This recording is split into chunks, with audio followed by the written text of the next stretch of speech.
नमस्ते, very good evening everyone. Welcome again to my YouTube channel GK law classes. I hope आपने consumer protection act के part 1 और part 2 दोनों ही videos को checkout कर लिया होगा। जिसने चेकआउट नहीं किया वो जाके डेफिनेटली कर सकता है। सो अब आज जो मैं लेके आई हूँ topic that is from the Indian contract act. इसके रिगार्डिंग मैं आप लोगों को कुछ चीज़ें पहले ही बता दूँ कि when we talk about the Indian contract act, इसके कुछ initial topics till section number 20 जो है वो ऑलरेडी वीडियो फॉर्मेट में हमारे चैनल के ऊपर अवेलेबल है। सेक्शन नंबर 20 हमने 3-4 लेक्चर्स इसके ऊपर ऑलरेडी कवर कर लिए हुए हैं। आज जो हम बात करने जा रहे हैं वो आफ्टर 20 नंबर सेक्शन के बाद के होंगे। सो आने वाले दिनों में आप इंडियन कॉन्ट्रैक्ट एक्ट से कुछ डिफरेंट वीडियोस जो है वो हमारे चैनल के ऊपर एक्सपेक्ट कर सकते हैं। आप लोगों को बता दूं कि यूजीसी नेट एग्जाम और एग्जाम बैंक एग्जाम दोनों के अंदर ही इंडियन कॉन्ट्रैक्ट एक्ट एक काफी इंपॉर्टेंट रोल प्ले करेगा।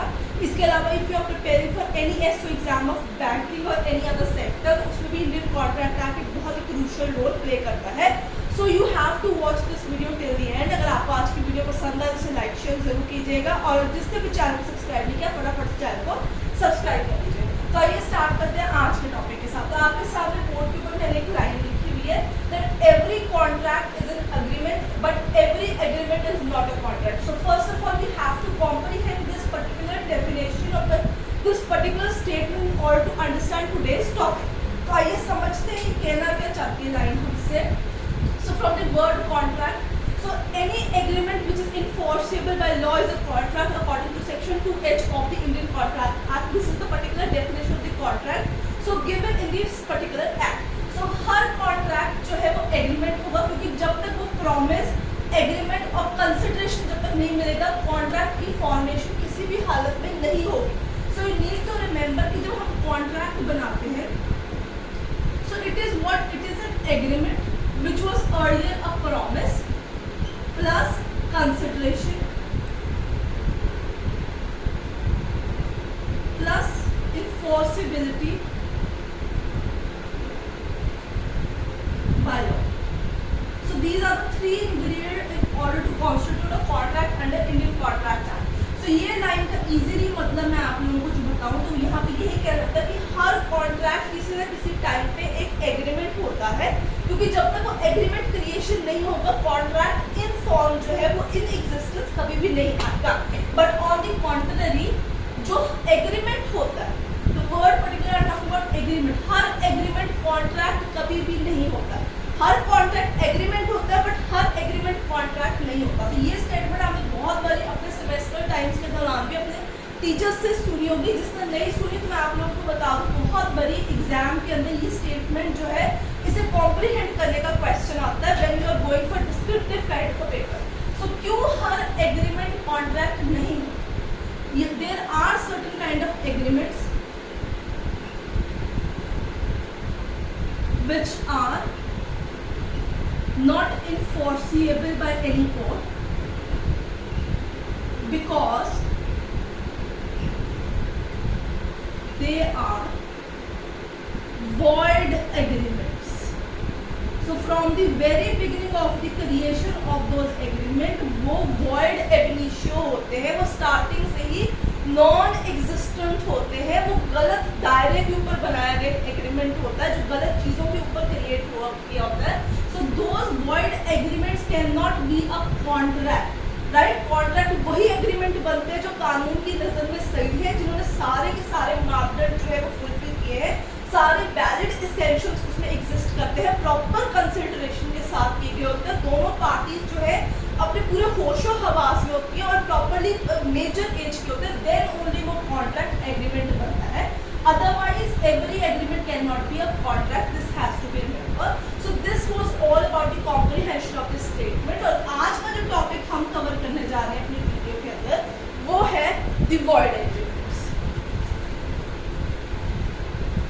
Right students. तो आज का जो आपका टॉपिक है, the topic for the day is void agreements, right? तो कुछ ऐसे पर्टिकुलर एग्रीमेंट्स हैं इंडियन कॉन्ट्रैक्ट एक्ट के तहत जिनको void ही डिक्लेयर किया गया है। अगर आप उनको सस्टेन कराने की कोशिश भी करेंगे तब भी वो कोर्ट में वैलिड नहीं माने जाएंगे। तो आज हम जानेंगे ऐसे कौन से एग्रीमेंट्स हैं जिन्हें हम कॉन्ट्रैक्ट में कन्वर्ट नहीं कर सकते हैं। सबसे पहले और आएगा आपके पास सेक्शन नंबर 23, 24, ठीक है, वेयर कंसिडरेशन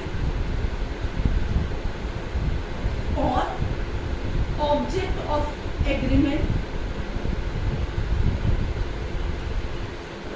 इज अनलॉफुल, ठीक है, और not lawful.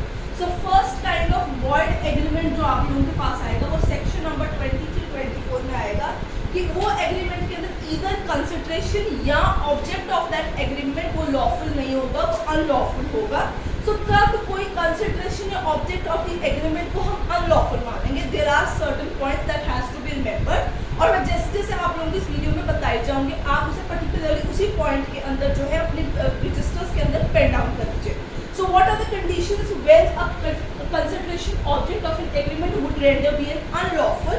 Number 1, it is completely forbidden by law, यानी वो कंसिडरेशन या जो ऑब्जेक्ट ऑफ द एग्रीमेंट है वो कानूनी तौर पे ही अनलॉफुल पहले से ही आपके बनाने से पहले जो है उसे फॉरबिड किया गया कोर्ट के द्वारा, उन्होंने फॉरबिडन किया हुआ किसी भी पर्टिकुलर स्पेशल या जनरल लॉ के तहत। defeats the provision of the law, the object or the consideration of the agreement defeat the provision of the law, यानी किसी कानून के उसके साथ क्लैश करता है, अड़िंगा डाल देता है वहाँ पे। fraudulent, consideration or the object of the agreement is fraudulent, ठीक है, उसका मेन मोटिव है फ्रॉड क्रिएट करना, किसी को डिसीव करना। injury to person or property of another, अगर ये एग्रीमेंट एग्जिस्टेंस में आ जाता है तो it would lead to injury to any kind of other person और to the property of the person who is making a contract. Act immorally, particular objective of the agreement is immoral, right. Immoral मतलब गलत तरीके के जो public society के against ethos के है वो सारी चीजें कंडक्ट कराना। और oppose to public policy, public policy के अपोज में जाने का मतलब है कि प्रोसिक्यूशन को स्टिफल करना या कोई मैरिज ब्रोकरेज कॉन्ट्रैक्ट क्रिएट करना या फिर एनिमी देश के साथ कॉन्ट्रैक्ट करना, जिसके साथ हमारी कंट्री एक एनिमिटी रिलेशनशिप के अंदर उसके साथ आप कॉन्ट्रैक्ट करो कि मैं तुम्हें हथियार के पार्ट्स या कोई मैप्स या कोई सीक्रेट इंफॉर्मेशन दूंगा ताकि वो एनिमी को बेनिफिट हो जाए। सच काइंड ऑफ एग्रीमेंट्स वहाँ पे जो उसका एग्रीमेंट है उसका ऑब्जेक्टिव ही जो आपका है it is oppose to public policy. अब हम आगे चलेंगे और बात करेंगे अगले सेक्शन नंबर की which is 25। So next void agreement है आपका section number 25, that is without consideration, right students. तो ये भी बहुत जरूरी है। Section number 25, agreement without consideration, ठीक है। सो कंसिडरेशन मैंने आपको पहले बताया था, it was a sign for non for any valid contract, consideration होना ही चाहिए, उसके बगैर कॉन्ट्रैक्ट को कॉन्ट्रैक्ट कभी मान ही नहीं सकते हैं। सो इन केस अगर कोई भी एग्रीमेंट या कॉन्ट्रैक्ट विदाउट कंसिडरेशन होगा तो उसे हम वॉइड एग्रीमेंट मानेंगे। But there are certain exceptions जहां पे कंसिडरेशन की जरूरत ही नहीं है। There are in total 3 exceptions for the agreement without consideration. 3 हालातों में एग्रीमेंट विदाउट कंसिडरेशन किया जा सकता है। वो कौन से 3 हालात रहेंगे? Number 1, promise made out of natural love और अफेक्शन, ठीक है, यानी आपस में रिश्तेदारों ने कोई कॉन्ट्रैक्ट किया है। Compensation for past voluntary services, यानी आपने पिछले किसी टाइम के अंदर बी पार्टी को जो है अपनी वॉलेंटरी सर्विसेज प्रोवाइड कराई थी, तो उसके एवज में अब वो जाके आप लोगों को कंपनसेट करे for the past voluntary service you have done towards out of utmost faith. Promise to pay a time barred debt, this is the third exception जिसके तहत एग्रीमेंट विदाउट कंसिडरेशन एक वैलिड एग्रीमेंट कॉन्स्टिट्यूट किया जाएगा। तो मैंने आप लोगों को तीनों एक्सेप्शंस बता दी हैं। वीडियो को आप बार बार रोक के उन्हें सुन के उन्हें पेन डाउन कर लीजिए। If you have any doubt let me know in the comment section, क्योंकि अगर आप सीधा वीडियो देख लेंगे आपको कोई डाउट रह जाएंगे तो आप एग्जाम में जो है प्रॉपरली इस कॉन्सेप्ट को जो है आंसर नहीं कर पाएंगे।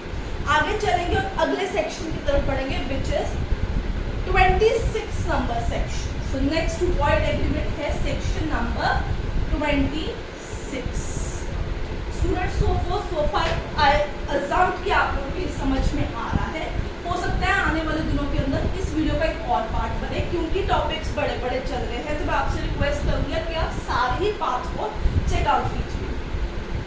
Section number 26, agreement in restraint of marriage. If any person is of sound mind, majority age का यानी फॉर गर्ल्स 18 ईयर्स है, marriageable age, I am talking about marriageable age, अगर लड़की 18 साल की है, लड़का 21 साल का है, दे आर साउंड माइंड और उनको कोई प्रॉब्लम नहीं है, तो then you have no right to put a restraint in their marriages. But if the person who are getting married is a child, minor है,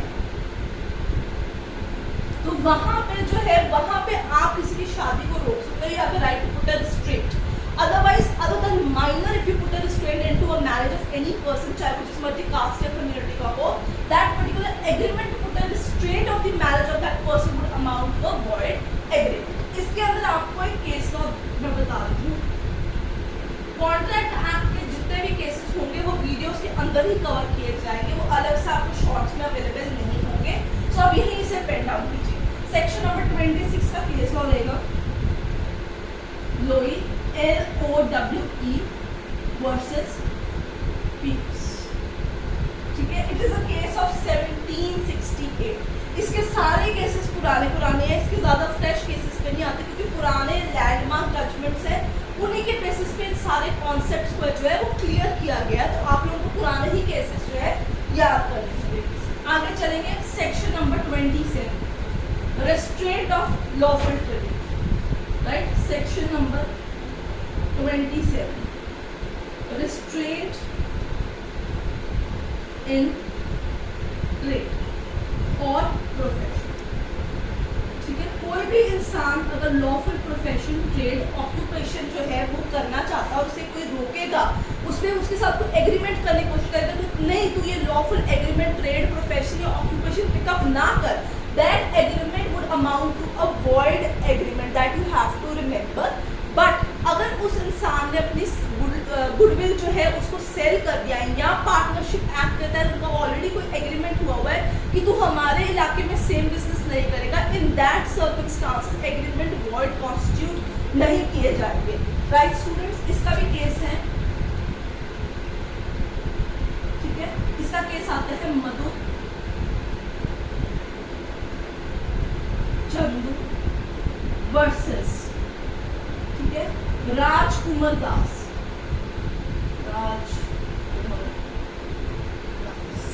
राइट स्टूडेंट्स। ये 1874 का case है in regarding to restraint of trade and profession. इसमें दो topics और cover होते हैं under section 27 only. इसमें दो अलग अलग टॉपिक्स जो है उसकी बात की गई है, वो कौन सी है वो समझ लेते हैं क्योंकि इसके बाद हम आपको अगली वीडियो में मिलने वाले हैं। सो इसमें एक वर्ड आता है सोलस अग्रीमेंट, ठीक है। 27 में ही ये कॉन्सेप्ट जो है कवर किया जाता है। अगर किसी को पता है तो आप इसे कमेंट सेक्शन में मुझे मेंशन कीजिए, जिसको नहीं भी पता वो अगली वीडियो का इंतजार कीजिए क्योंकि अगली वीडियो के अंदर वॉइड एग्रीमेंट्स के कॉन्सेप्ट को हम कंप्लीट करने वाले हैं। So till then if you have like today's video don't forget to hit like share button, और अगर किसी ने चैनल नहीं सब्सक्राइब किया तो मैं सबसे रिक्वेस्ट करती हूँ फटाफट से जाके हमारा चैनल जो है सब्सक्राइब कर लीजिए और पार्ट 2 का वेट कीजिए। Till then keep learning.